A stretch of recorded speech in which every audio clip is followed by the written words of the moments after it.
folks, and welcome back to the Podcast Digest. This is episode 59. Very happy you guys came back and joined me again for another week, looking for another great show to add to your subscription list. I really appreciate all the feedback that you guys have been giving me lately on Twitter and telling me that I'm in the process of filling up your subscription list and that you just don't have enough time to listen to everything. That makes me very happy to know that you guys are finding and subscribing to a lot of the great shows that I've featured here.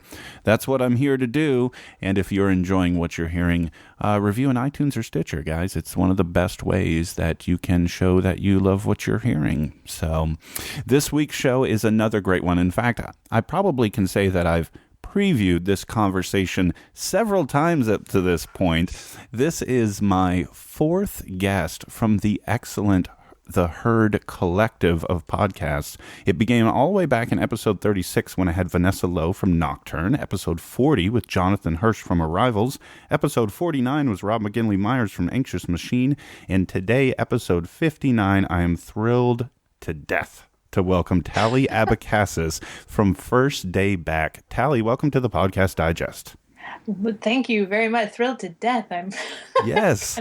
Holy cow. As you know, and as anyone listening to this knows, I've made reference to you, your show, and a couple of your episodes in a number of different instances and occasions, and that is not without cause, purpose, or with actual fandom through my statements.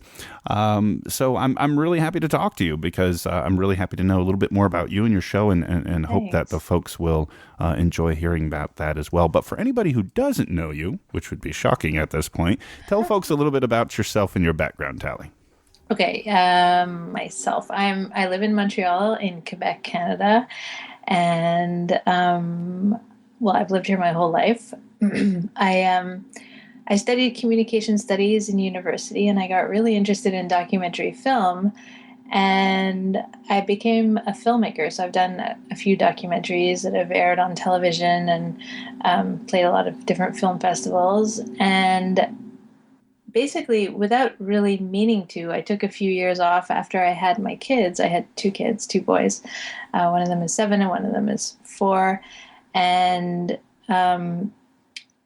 I started this podcast after taking time off to be with them. And I should probably say also, I had done a little bit of radio in the past. We have the CBC here in Canada, which is kind of like NPR. And so I'd done a few small freelance gigs, like a few pieces for the CBC. But I've always been interested in documenting things in different formats. So I also, I once had this project where I was really interested in barbershops and kind of this male world and what goes on in barbershops. And I didn't think it would make a film, so I enlisted the help of my friend Claudine, who's a really talented photographer, and she took photos and I did interviews and I recorded those interviews and we ended up transcribing them and we made a book out of that. So I feel like documentary is kind of in my blood, but I'm always trying to think of different formats to tell the story in. Why would you say that is? Is there something in particular that created this passion for you about documenting real life? I don't know. I feel like I really enjoy creating things and sort of being creative, but I don't know what the actual term is, but it's almost like I don't have the ideas that come from within. I need to kind of see the real world to get inspiration, so I can create only looking at things around me and using that material almost. Somebody told me that there's a term for it, like in Scrabble, if you can think of the words from your head versus if you look at the words, you look at the letters that you have. So it's something like, it's like internal creativity and external creativity or something like that. Anyway, obviously I don't exactly know, but I feel like to be able to come up with ideas, I always kind of need to look around and see the world. So you mentioned that you had been working for a number of years, I imagine, in documentary filmmaking. And then you started a family and the two boys. And then And you cover this a little bit in the first episode or two of First Day Back. And folks, the links, as always, to the show we're talking about today is in the show notes. But what was it, maybe in general, but maybe more specifically about the timing, where you decided, one, that you wanted to return to work, and two, that you decided to start documenting that process in and of itself via a podcast? Well, I wasn't even really sure what I was doing when I started, and I basically took time off to be with my kids because I just didn't know any other way to do it. And I think the thing about it for me was that I didn't expect it. I really thought that I was just going to have kids and they were going to fit seamlessly into my life, and everything was going to be the same as before, but with kids.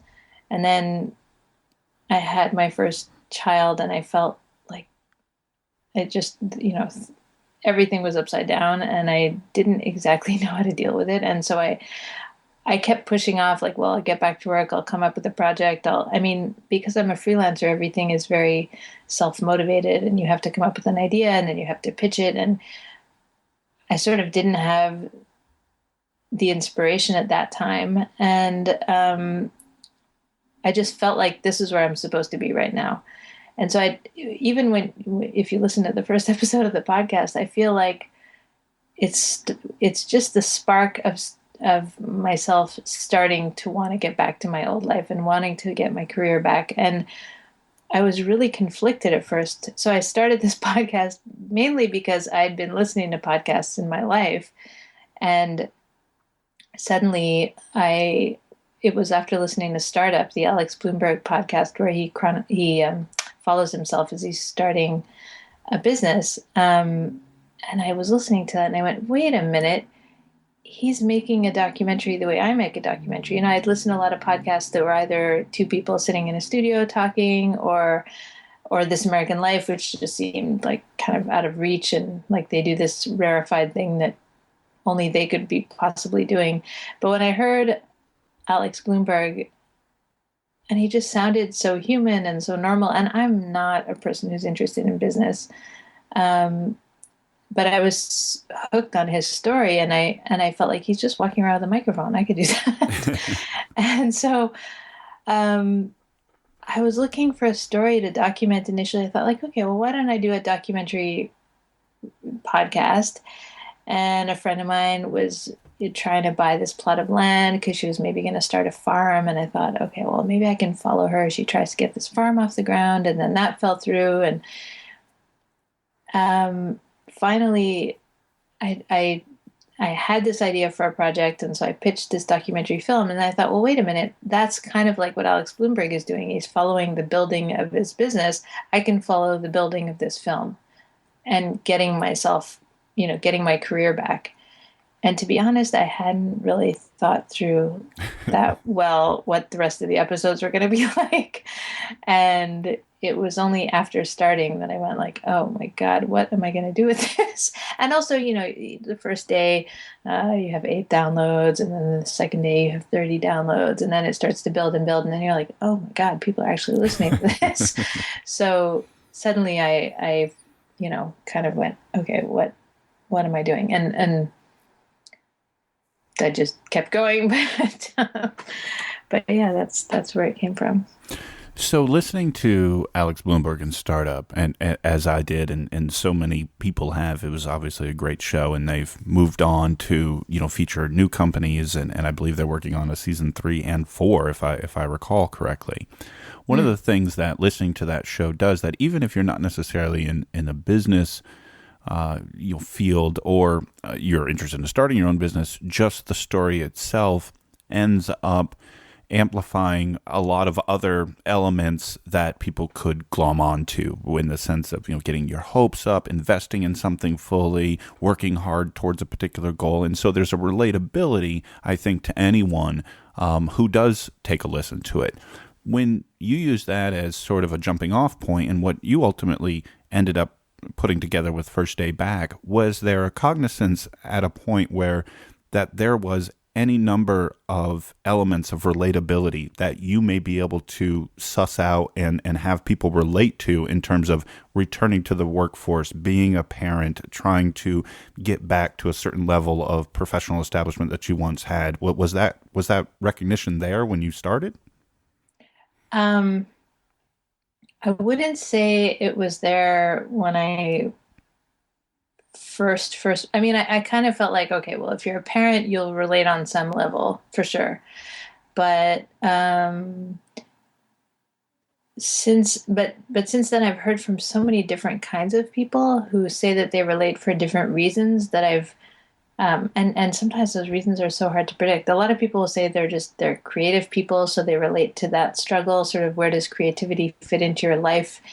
And for them, the kid thing is interesting, but it's not the main struggle. Some women who don't have children have written to me and said that they just find it's part of women's struggle. I mean, I haven't been able to predict the way that people would relate to it. But I was hoping ultimately that there would be some universality to some of the themes, and I think what I've realized also that it's kind of become a lot about aging and about the way you see yourself as you get older, and or at least maybe this is just me, but I feel like a big theme is that, and I don't mean this to sound like a downer, but just that life isn't always exactly the way you think it's going to be. And I think that's something most people can relate to. I think so. I think there are all of those factors of relatability in the show. And I have myself tried to ask myself about why I have talked about your show so much, especially me, right? I am a married man, and I'm not necessarily a creative person. I've got a 40-hour weekday job. Some may argue this is creative, but I think that's over complimentary to the show. But you're very self-deprecating, Dan. Well, I'll let my wife listen to that part.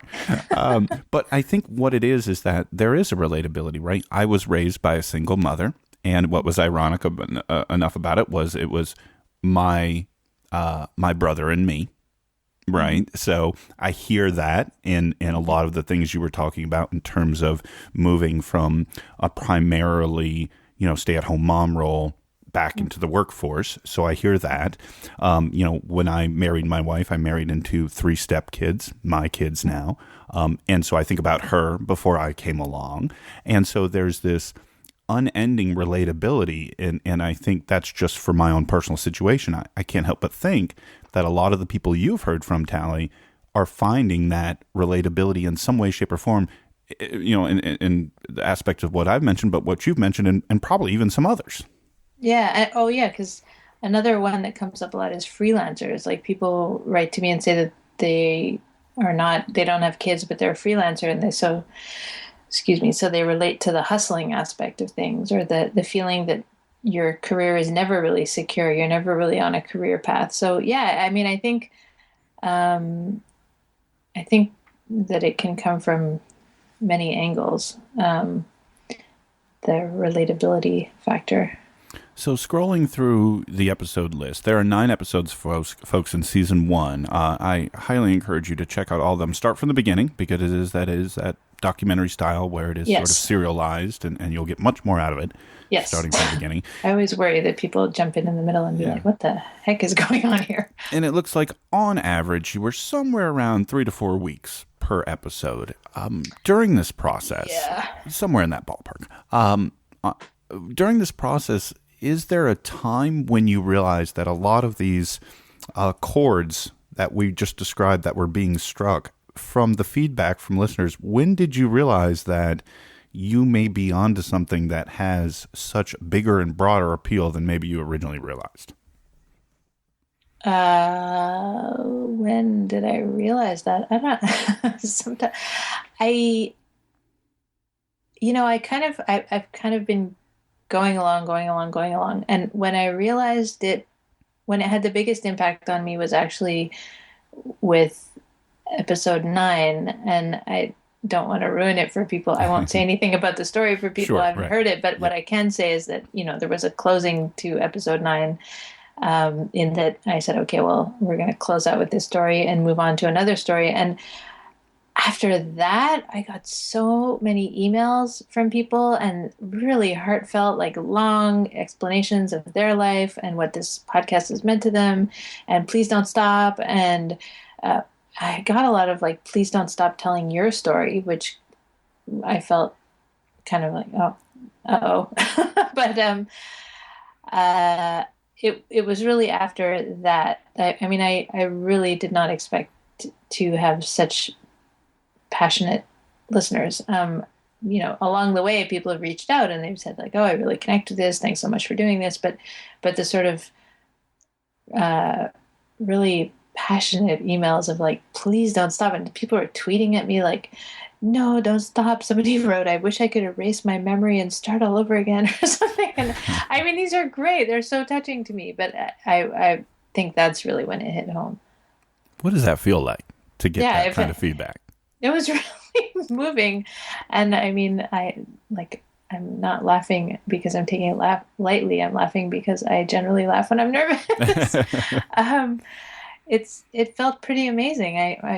I'm not going to lie. And it sort of made me feel like, oh, maybe I should be continuing my story. Somebody wrote, I'm going to miss your kids. Yes. And your oldest makes several appearances, if I recall. Yeah, my oldest son is in it a few times. And it's definitely made me question what I'm doing moving forward and whether or not I'm on the right track. But it feels really great. Part of me feels that that's great that you didn't really start to get the full tidal wave of this type of feedback didn't hit until episode 9, sort of the end of season 1, if you will, sort of hit the internet. But at the other side, as you mentioned, moving forward with a potential season 2, and we're going to talk about that in a little bit. Now, and I've often asked folks about this in your position and others who've had this type of impact on their listenership.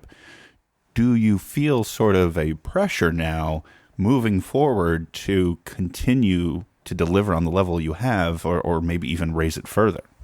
Absolutely. And I feel I suddenly, when I started to get that feedback and I said, okay, well, I'm going to move on to a different kind of story, it has made me worry, like, well, am I betraying my audience if I do that? Because if I change, if they listen because they like hearing my story and that's what they want to hear, I definitely have worried that that's, something precious and that you don't, give people what they want. Sorry, I said don't, but I mean, I have definitely worried that I should be giving people what they want. So, it's something that I'm struggling with a little bit, figuring out like where I fit into the moving forward part of things. Right. Because also, I mean, it's funny to me because in my documentary film career, I fought so hard for so long to not be in the films. There's a real trend in documentary filmmaking to have the filmmaker, doing the narration and everything be first person. And I felt like it wasn't justified. Like the broadcasters, when we'd get back notes from the broadcaster, they'd always say they want Tally to be in the film. And I don't think it's me specifically. I think it's kind of a trend, and that they wanted to hear my narration or me saying, I wondered what it would be if I did this and and that's the kind of thread that holds the thing together. And I always felt like, well, it's really artificial. There's no real reason for me to be in there, except to bring together, sometimes disparate ideas or disparate characters who don't know each other, that will kind of bind it together. But I fought for so long because I didn't want to do it. And here I am, doing this the extreme version of it. Exactly. I feel like, and I think maybe that's why I'm uncomfortable with it sometimes. And because I've just been so vulnerable and laying myself out there in I just feel very exposed sometimes. And it's kind of a safe space because it's podcasting and it's not like I've exposed myself in front of people that I see every day. But, I know that the producer of my film was listening, and I talked about how insecure I felt about my career, and I talked about how, I didn't feel like I even knew what I was doing, and all that stuff. And so I kind of feel like, all right, I can dial that down now. I don't feel like I have any more to give in that area. I don't know if I can be any more exposed. I asked a similar question a couple episodes back. Actually, regular listeners will know it's the very last time I brought Tally and First Day back up, which was in my conversation with Megan Tan from Millennial, when I asked her very similarly in this sort of documentary style podcast on what is the decision-making process, or what is that, I don't know how to best put it, what is that evolution of thought that occurs when you're looking at, I imagine, boatloads of recorded audio and looking at an episode as a storyline, and it is such personal information. It's your life. It's your process, your life progress that ultimately is going to turn into an iTunes download for someone to listen to. What does that feel like? Same question that I asked Megan. What does that feel like for you putting together these episodes when that information is so personal? I know. I made jokes a couple times that I needed to get in more fights with my husband to record those and kind of create some drama.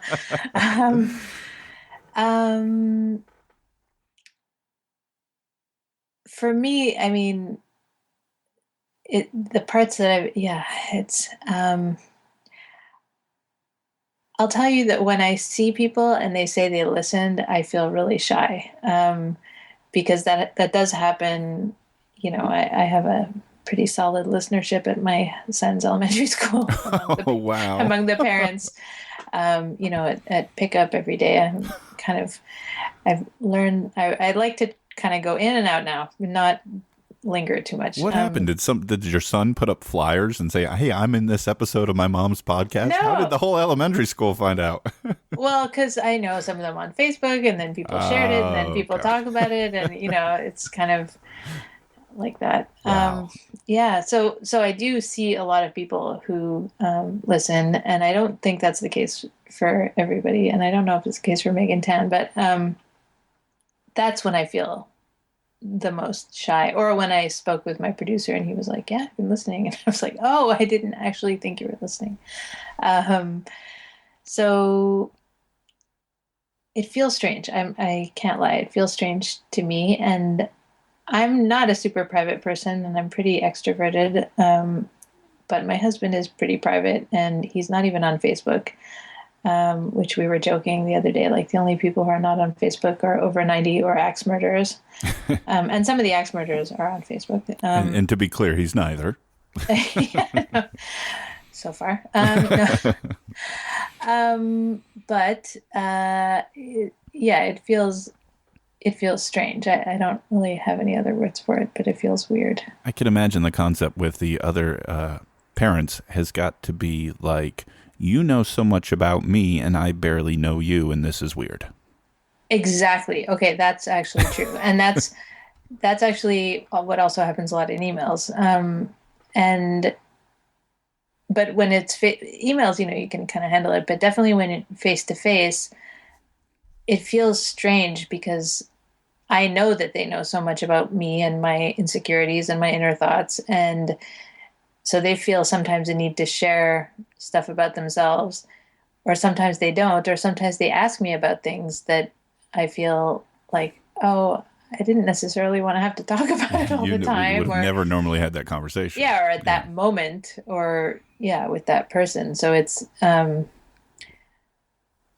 strange. Is that counterbalanced by the amazing feedback that we were talking about a few minutes ago? Yeah, and it's not unmanageable, and I've put myself in that situation. I mean, I have nobody to blame but myself. So, and most of the people who I see, at elementary school or old friends or whoever, they're super supportive. To be clear, they're just talking to me in a way that makes me feel like they know a lot about what's going on in my head. And that's the part that's uncomfortable. It's not that they're not supportive. Well, if you think about it this way, Tally, they'll probably hear this conversation as well. So the elementary school the parents will. I would like them not to. maybe it'll be on balance afterwards. Maybe they'll understand a little bit more where you're coming from. Yeah. Well, let's move on from the feedback. Although I'm I could talk forever about, impact on listenership and feedback and things of that nature.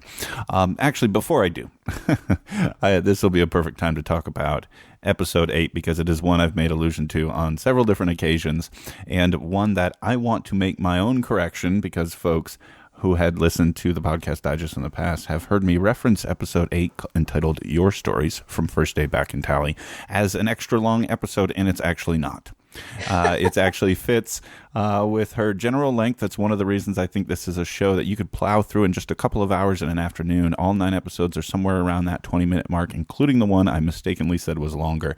But again, I'll just reiterate the concept of go in order, start from the beginning. But 8, and as Tally mentioned, 9 already are really excellent. And 8 was a little deviation from sort of the true, I guess, documentary style in the sense that you had with the other episodes. Can you tell me a little bit about episode 8, where you brought in listener stories and kind of how that all came together?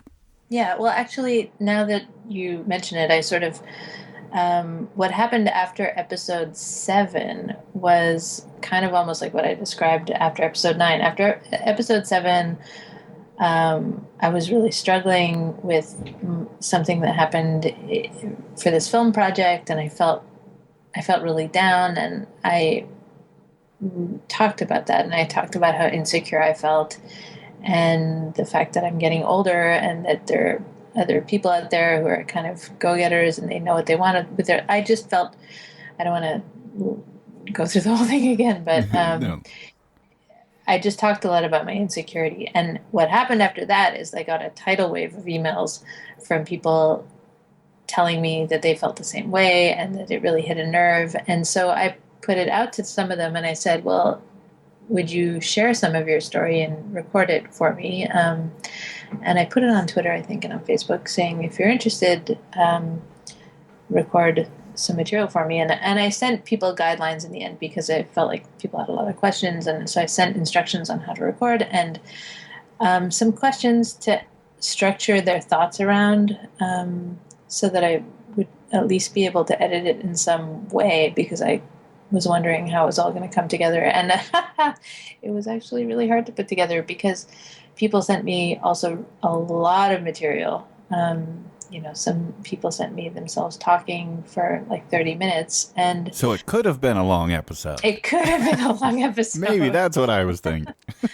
Maybe you heard me refer to the reams of material that I had to go through to edit it, because the editing of it was very challenging. It's also, and it's no fault of anybody's, but, people sent me material where they're talking without an interview. So there's nobody to kind of help you close out a thought, or to help you, okay, well, moving on, or can you talk about this briefly, or, there's nobody to help you structure your thoughts. So you're just talking and, without necessarily knowing, is this what she wants me to be talking about? So I guess I'll keep talking about that. So I had a lot of material to go through, really compelling audio.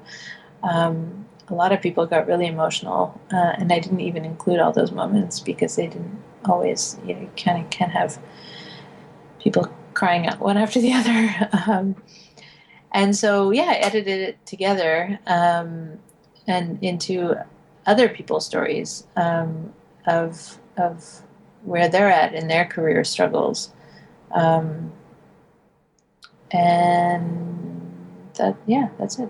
You know what's funny? You made a statement earlier that I would have to slightly disagree with. You mentioned earlier about listening to Startup and Alex Bloomberg, and that the concept of what you may want to put together with this podcast, and you mentioned, This American Life and the resources they have to pull together what they do. But one of the things they do is they talk to regular people and get these amazing stories pulled together for presentation in their radio show or podcast. I think personally, episode 8, that is, you did in your own way, through crowdsourcing, through an editing nightmare, through without the interview on the other side, you put together something that I think can stand up up to the best that This American Life has to offer. I mean, you didn't go to Egypt to record something with somebody, but I mean, in terms of appeal to what a listener may hear, that it was extraordinarily touching and moving and strong, and you did it without, a fraction of the resources of an NPR style show, in my opinion. Well, thank you. I cannot possibly hold a candle to This American Life, but and I'm not saying that. I'm not naive enough to say that. But in this instance, with what you accomplished out of that assembly of an episode, I mean, I'd put that up against any This American Life story. Thanks. And I'm not going to lie. It was editing was a bit of a headache, but it was a good headache, and I felt really pleased with the results once they were done. And I sort of, I put together a version of it initially, and a friend of mine, Maria Shamus Turner, listens to my edits and gives me feedback. And she heard the first version, was like, I don't know about this. And then I sort of changed tactics, and I kind of had everybody interwoven initially. And then I decided, okay, well, no, maybe each person will have their own section. And because initially I kind of had people speaking on a theme. I really tried different things with it. So it's gratifying to hear that you thought it held together, because it was, there was some struggle there. Absolutely. Well, it came out all great in the end, as far as I'm concerned. It's a happy ending. Let's move on to that production process. I want to talk about it because your website, and I've seen this in a couple other places, famously features a interesting podcast studio that you've got. So I want to talk a little bit about what this has been like for you in terms of recording all this audio, putting it all together, assembling it, while being at home, while going through this process. Tell us a little bit about this production process. Well, it's funny you mentioned my very glamorous recording studio, because I've moved on from Studio A, which was a kid's tent.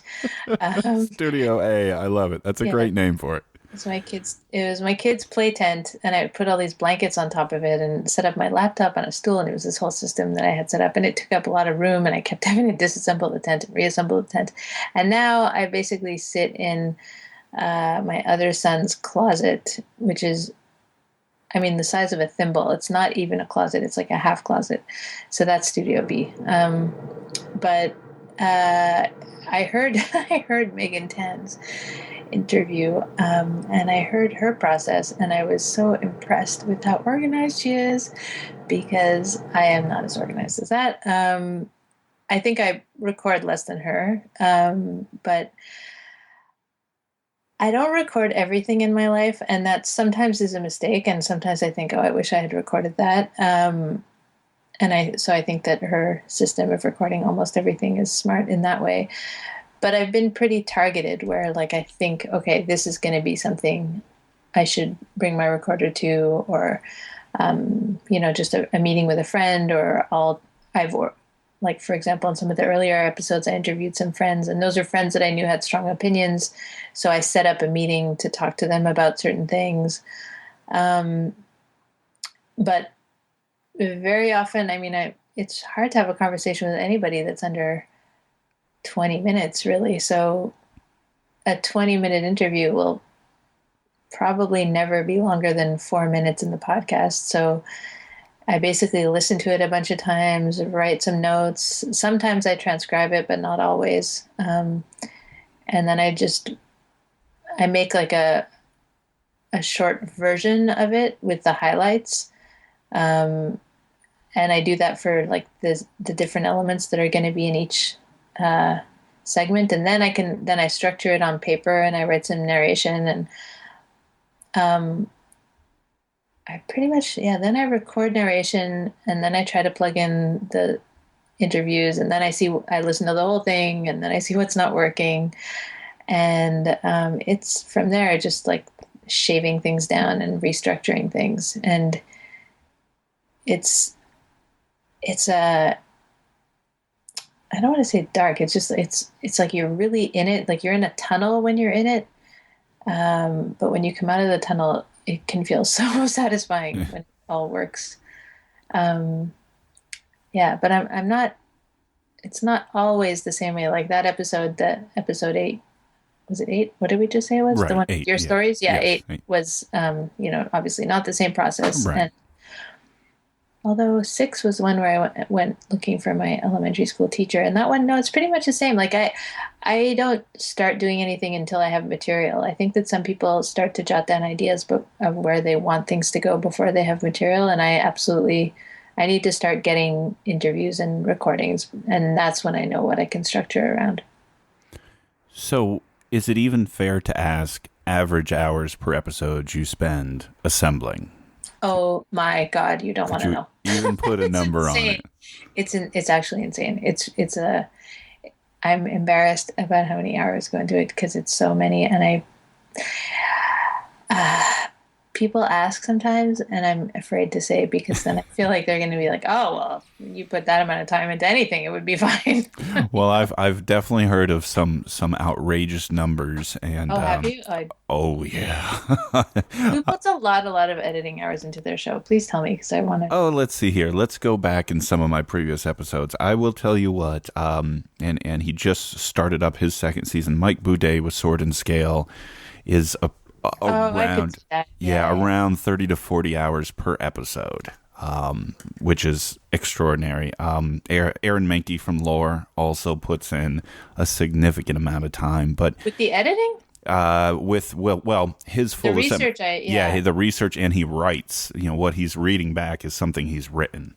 Right. So that part of it. So for him, it's on the front end of the production process. More often than not, right? But okay. Even some of your colleagues with the Herd, who I've talked to, have also, and I'm sure you're familiar with some of their assembly times. I mean, I know Jonathan Hirsch spends a great deal of time as well with some of his episodes. Yeah, and I can imagine Vanessa probably spends a lot of time editing. Indeed. So I think Rob told me that he pretty much no matter what the episode is, he can manage to do it in the same amount of time. Well, that's Rob McGinley Myers. We all can't be Rob, I know. I think between you and Rob, I'm going to have to give each one of you a shout out in just about every episode I do moving forward, because I think you two are competing right now for mentions in the Podcast Digest and it's back funny catalog. We're very close. He's a good. Well, I mean, he's a good friend that I've never met, but I consider him to be a good friend. I like him a lot, and we work together a lot. We give each other feedback on our episodes, and I find it to be super useful. Which is a great segue. Let's talk about the Herd. First Day Back is a part of the Herd collective of podcasts. Tell folks a little bit about what that is, how it came to be, and what it's been like. Well, it's Jacob Lewis who has the podcast Neighbors. It was his idea, and he basically thought to himself, like, well, I know of a bunch of good storytelling, sound-rich podcasts that could all benefit from a little more visibility. What if we all banded together and pooled our resources, and not financial resources, but kind of know-how and experience to help each other out and gain a bit of a foothold. And so they approached me. I was actually kind of late to the game. I think that it was pretty much everybody except for myself and Marlo Mack, who they were basically together for a little while, maybe a month or a couple months. And they asked me to join, and I was thrilled. Although I didn't really know, I don't think any of us knew what it could be before we started. But what it's turned out to be is just so nice. And it's a bunch of podcasters who really like each other and who like each other's shows and who want to support each other. And we cross-promote each other's shows in our episodes. And, we work to try to get the Herd's visibility up and each of our shows' visibility up. And we're trying to come up with projects where we collaborate together. So it's been this really, really nice thing. I mean, I think the thing that I keep saying is podcasting can be really isolating. And, you're by yourself with your computer and with your material. And it's hard to know sometimes if it's good. It's hard to know what other people are doing. Sometimes I just have a technical question, and there are places I can ask those questions, but it's nicer and easier to ask a friend. So I'm especially, I think I mentioned this before we went on air, I'm especially technically challenged. So having people, I was joking about Jonathan Hirsch because I had a problem with my recorder and my mic. And I went to all these different audio stores and I was trying to get some help with it. And I mean, I'm technically challenged, but I also have a baseline understanding of how these things work. And the men at the audio stores were so mansplaining to me. Like, I mean, it was literally one of those cases where I walked in and I was like, well, the levels aren't really working, blah, blah, blah. And the first guy was like, well, have you turned it on? And I just felt like, oh, this is so discouraging. Jonathan explained the problem to me in 2 seconds without talking down to me once. So there's a lot of value in that. Yeah, that reminds me of a story I'm thinking about. When I met my wife, she was, to me, because it was so much more than me, amazingly into car repair, which I'm not. She knows a lot more about cars than I do, used to work on her car. And so I now never worry about her when she goes, to get oil change or something done with her vehicle. I know she can stand up for herself because she's going to tell them what's what. And, that yeah, but I'm sure, sorry to cut you off, but I'm sure she has to put up with men who talk to her as if she doesn't know. Exactly. They try, but it doesn't work. Yeah. In documentary film, the person who used to shoot my films, and hopefully if I make a film in the future, she will shoot them again, but Claudine Sauvé, who's in one of my episodes, and she has this very childlike voice, and she's one of the best cinematographers in Quebec, in Montreal, and she's constantly battling it. I mean, she'll go to the lab and have to do the color timing for a big movie, and the people at the place just talk to her like she doesn't know what she's talking about. And anyway, I don't deal with it that much, but it can be frustrating. So, and it's nice to just have a safe space. So the herd feels like a safe space, and I really believe in it. Yeah. And I'm such a huge fan of all things The Herd, and obviously, given the number of interviews and features and what have you, I couldn't be a bigger cheerleader than I am right now, and could not recommend to you, dear listener, if you've not already, through my 3 previous featured interviews with members of The Herd, yet gone and check this out. If you're even tuning into me for any reason, trust me when I say, go to The Herd's website, link in the show notes, and just take a look around, sample them all. I guarantee you will love a vast majority of what you hear there for sure. I want to touch on one more thing. What was it like having a write-up done in the Huffington Post? That had to feel amazing. Yeah.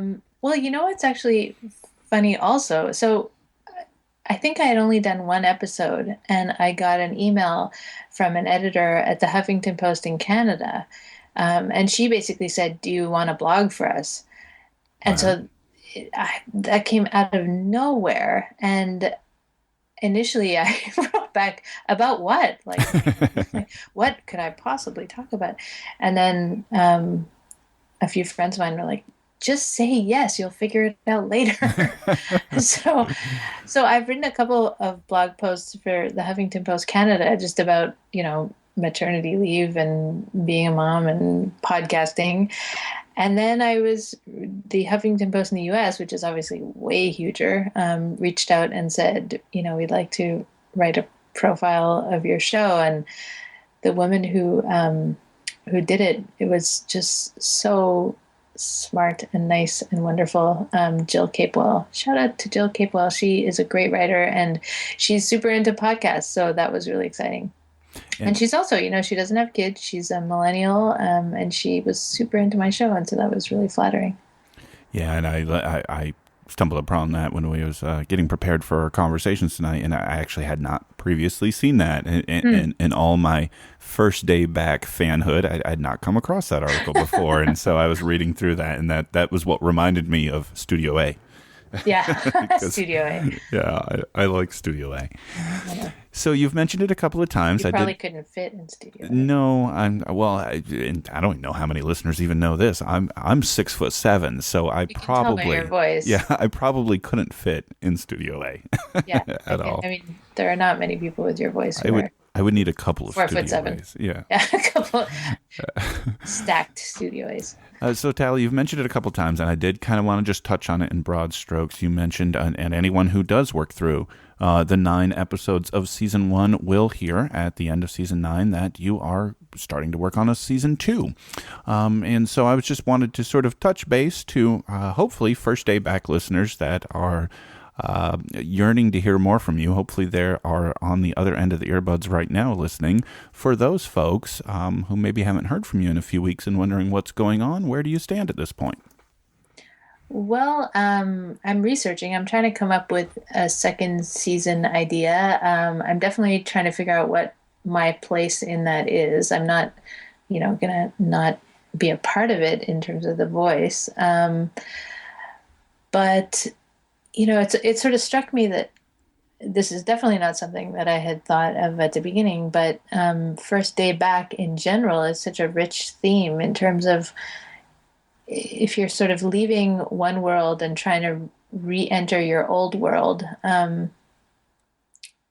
are a lot of possibilities there. I mean, I was thinking of First Day Back from, it could be divorce, First Day Back from Afghanistan or Iraq, First Day Back from jail, First Day Back from college. I mean, if it's framed as kind of coming out of a rich experience or a big, meaningful experience, and then trying to re-enter your old life. I mean, it's a different thing from First Day, like, because I think there are other shows that do that, and it's a theme that's definitely been explored, like my first time doing something or my first day doing something. And this is like your first time coming back to something. So I'm looking for something, and I want to stay true to my audience, and I want it to be something that people can relate to, but I just didn't feel like I could keep going with a story. I think that my audience, a lot of them, and this is what worries me sometimes, is that a lot of them were surprised to hear a story of, work and parenting and something that they could relate to. Not that they were surprised to hear it. They were surprised to hear it done in this format. And they related to it because it mirrored their own experience. And so I definitely worry that if I stray too far from that I'll lose people. But I mean, I had a lot of people write to me and say, you can follow me. I'm a mother who's just going back to work after X situation, or I'm just starting a business, or I've quit my job and I have 2 young kids, and I really feel like it's too similar to my own story. And I need to branch out a bit because I don't know if I can make that story dramatic anymore. I don't. There has to be tension there, and there have to be enough scenes that I can record. And I sort of feel like I really milked that, and so I would like to expand a little bit and go touch on these other themes. And from a practicality standpoint, correct me if I'm wrong, unless that volunteer is in Montreal or someplace close, it would be kind of difficult, correct? Yeah, well, I said that too. Like, you'd kind of have to be in Montreal. I mean, I think people want to, when they're volunteering, they were thinking like they could do some of the recording, but that becomes really tricky. And in terms of, sound recording quality, and in terms of the stuff that I talked about before, I like people just talking without having somebody giving focus to the conversation. And so I'm looking, it's funny because I've put out feelers in places that are not Montreal, but close to Montreal. Right. I mean, I could go probably within a 1 hour to 2 hour radius from here. But I've said that it should be here. So I'm looking around here. I'm talking to people. I have had meetings with, somebody who's in the process of getting divorced. I've reached out to some the Canadian Armed Forces. I'm doing work now to try to figure out what story that will be. I love the concept of the topic, the title applying in all these other arenas. I think just about anyone and everyone could relate to that concept, and maybe even from a greater theme than what we've already talked about. Maybe that's why so many people have been attracted to the show in the first place, because everybody in some personal way, shape, or form has had a first day back. Even everyone who's gone through schooling, right? That first day in September when you go back, it's your first day back to school. Or, I know. Or if you're, I don't know, sick for an extended period of time and you come back to work, or an injury. Yeah, or maybe there's a big family reunion and they do it once every 10 years or something, and it was your first day back around all your extended relatives. Or, there's a relatability just to the concept in and of itself. And I love the idea of going into some of these other arenas and sort of still examining all those thoughts and those feelings and the process of one having that experience again. It's awesome. I think that's the thing. I'm excited by the idea of other stories. So that's also why I want to branch out, because I feel like there are so many other types of stories that can fit this theme, and that it touches on all kinds of different emotions. I mean, I'm looking to kind of cover different emotions and the range of the human experience without sounding too pretentious. But there's a lot of other stuff out there that I want to talk about. And I feel like I got lucky, because I didn't think about the theme in those terms when I was starting. I definitely didn't think about switching subjects and all that kind of stuff. So now I feel like, I'm so grateful that I'm doing this theme, because I feel like it's really endless. It's pretty rich. Absolutely. And it's really, it's almost like, I don't want to steal Jonathan's thunder, but his show is about transformations, but I do feel like you have to undergo a transformation to be able to have your first day back. So, if I get people in New York, I can send them to him. Well, he can keep the migration and change. You can borrow the transformation. Yeah, exactly. Jonathan's a great guy. He'll take it. It's fine. Yeah, he's super great. But how about this? For those wondering, you mentioned how so many people are interested in you. You personally, has something happened in the documentary film area for you? Have you decided to put more focus into First Day Back? Or for you personally, where are things?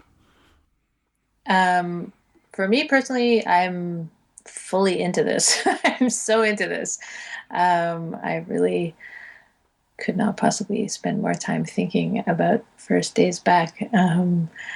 What do you mean, though? Well, I mean, in the sense, I'm just curious. Since the end of the last one, I'm pursuing this other film option, or have you kind of put the film context on pause for a bit as you give your full focus, your full documentary skill set energy into First Day Back?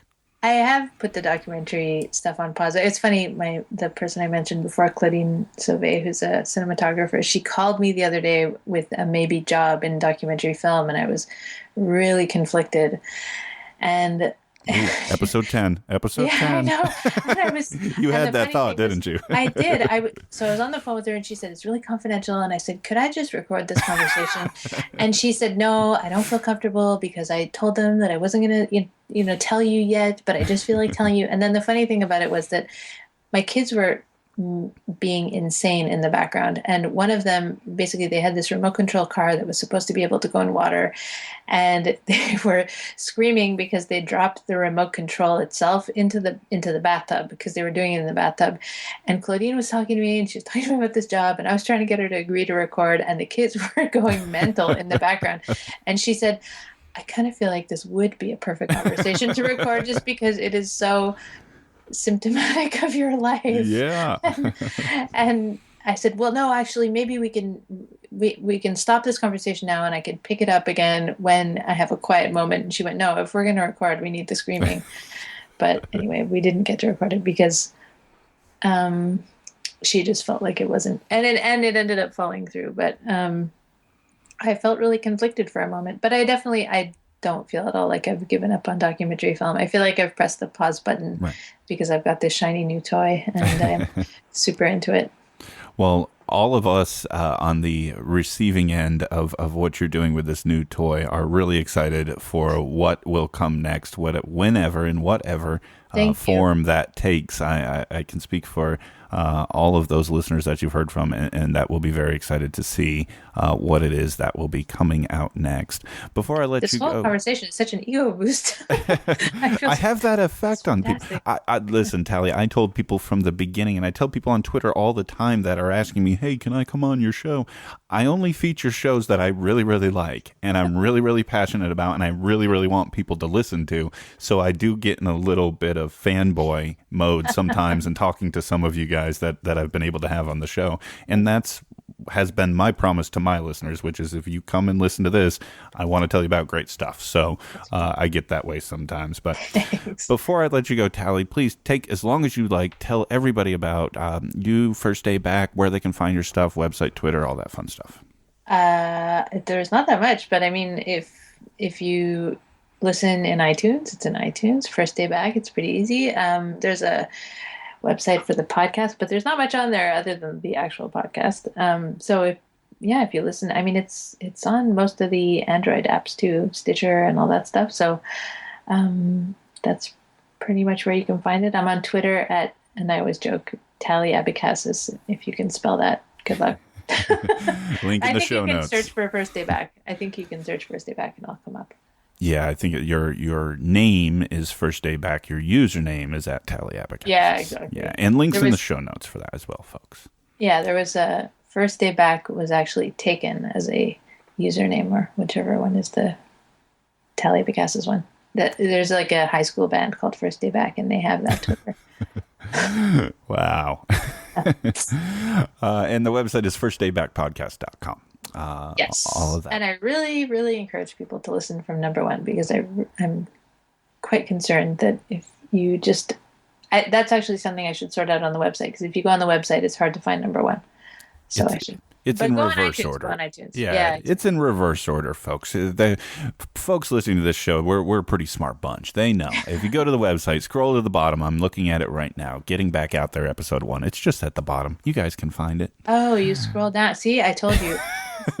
Right. Yeah, I love, by the way, that you always say folks. Oh, I know. I don't know where. Well, I spent a good portion of my life in Virginia. I think I picked up folks in Virginia. Yeah, nobody here says folks, so it's so. It's such great Americana to me. Well, the only question I didn't get a chance to ask you, Tally, was exactly how cold is it in Montreal, like 8 months out of the year? I heard Erica Heilman say that she loves and hates Vermont, and that's exactly how I feel about Montreal and Canada.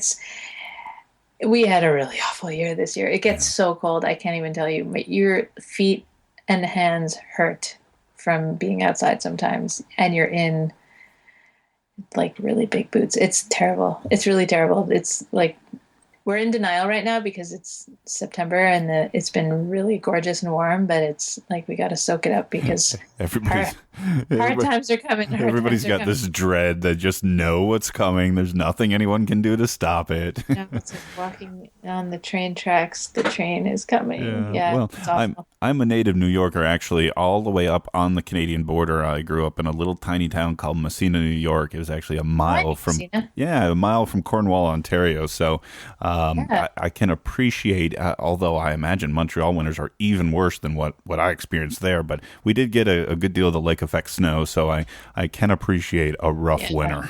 They're even, whatever you're thinking, it's even worse. I can imagine. That's even for sure. Worse is my new Twitter handle. Well, Tally Abecassis from First Day Back in the Herd, thank you very much for taking the time to join me. Thank you, Dan. This was really fun. And folks, if you want more of this, please subscribe to the Podcast Digest and First Day Back and all the great herd shows that I've been talking about. I really appreciate your time and listening. Share the show with a friend. Check us out on Twitter and Facebook. My name's Dan Lizette for the Podcast Digest, and I will talk to you again next week. Thank you for listening to the Podcast Digest. You can follow the show on Twitter at PodDigest. Like the show on Facebook at facebook.com/The Podcast Digest. Email the show feedback at thepodcastdigest@gmail.com. And you can find all the previous episodes and exclusive blog entries at the show's website, thepodcastdigest.info.